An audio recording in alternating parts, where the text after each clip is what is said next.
الحمدللہ والصلاة والسلام علی رسول اللہ۔ گناہگار شخص کی پردہ پوشی کرنے کا حکم۔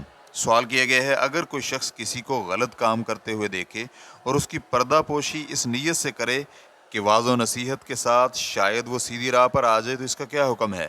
کیا اسے قانون نافذ کرنے والے متعلقہ اداروں کو اطلاع نہ کرنے پر گناہ ملے گا؟ الجواب بعون اللہ سبحانہ وتعالی۔ اگر وہ شخص غلطیوں کا عادی نہیں ہے اور نہ ہی وہ جرائم میں اشتہاری مشہور ہے، تو پھر اس کی پردہ پوشی کرنا جائز ہے، اسے واعظ و نصیحت کی جائے اور دوبارہ غلطی کرنے سے خبردار کیا جائے۔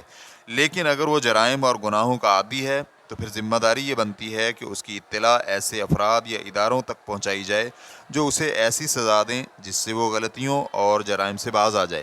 اور اگر غلطی کا تعلق لوگوں کے حقوق سے ہو، مثلا کسی گھر سے چوری کر رہا ہو یا دکان میں نقب لگا رہا ہو یا کسی عورت سے زنا کر رہا ہو، تو پھر اس کی پردہ پوشی کسی صورت میں جائز نہیں ہے، کیونکہ ایسی صورت میں اس کی پردہ پوشی سے لوگوں کی حق تلفی ہوگی، اس میں انسان کی پاک دامنی داغدار ہوگی اور یہ خیانت کے زمرے میں آئے گا۔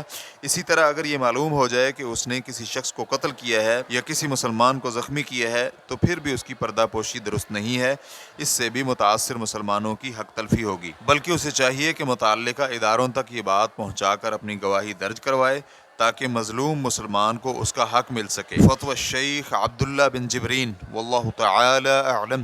اسلام کیو اے ریکارڈنگز، مؤسسۃ الشیخ محمد صالح المنجد، المملکۃ العربیۃ السعودیہ، فتویٰ نمبر 111911۔ والسلام علیکم ورحمۃ اللہ وبرکاتہ۔